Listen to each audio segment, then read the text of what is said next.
Assalamu alaikum. Suna na Gamu, ma'ana ƙanan Hassan da Husaini. Lambar na shi ma inkiyata ne. Rahama ta Ubangiji ce ta sa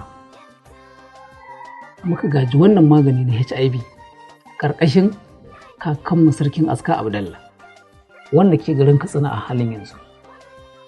Maganin HIV ya tara kamanni, sannan maganin HIV suna ya tara, amma duka aikinsa ya bambanta.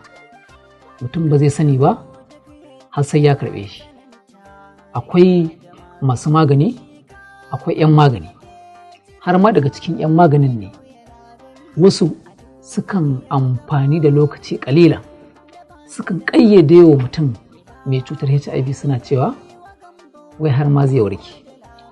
Su kuma masu cutar sun sa hanzari da sauri a zuciyarsu ganin sun warke. Wasu 'yan maganin suna amfani da wannan chemical ɗin ne wajen baiwa mara lafiya mai cutar HIV, yana amfani da shi. Wasu suna amfani da na ruwansa, wasu kuma suna amfani da na garinsa ne.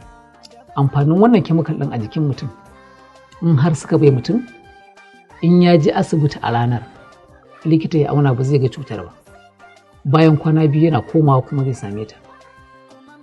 Kuma laulayin da take sashi da kwantarwa da take sashi a jikinsa ba fa za ta daina ba.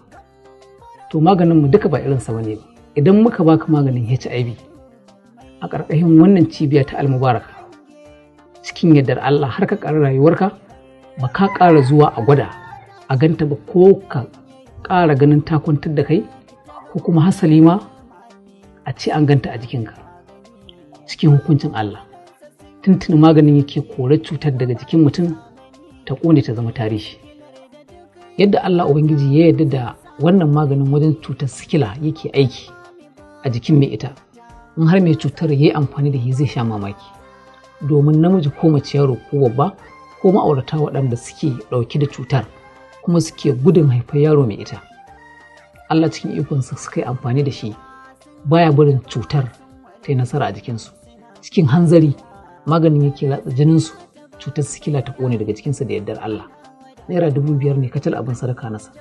Babba adres ɗinmu yana garin Karmami, jihar Kano, ƙaramar hukumar Gabasawa. Mazauna garin Gombe muna nan a cikin garin Billiri. Unguwar Fushiya muna aiki duk ranar Juma'a da Asabar. Idan aka je jihar Borno, muna a Gwange layin tanki gidan Abubakar Sarkin Aska. Muna aiki duk ranar Litinin da Talata. A garin Kano muna unguwar Rimin Auzunawa gidan Maryam. A Abuja kuma muna Area 1 Afo cikin Resettlement. Muna aiki duk ranar Juma'a da kuma Asabar. Mazauna ƙasar Chad muna garin Jammaina unguwar Gasi daidai a Sambo. Waɗanda suke can ƙasar Ghana muna nan a garin Kumasi daidai roundabout na Transformer. Masu neman mu idan buƙatar hakan ta tashi, muna amfani da lambar waya kamar haka.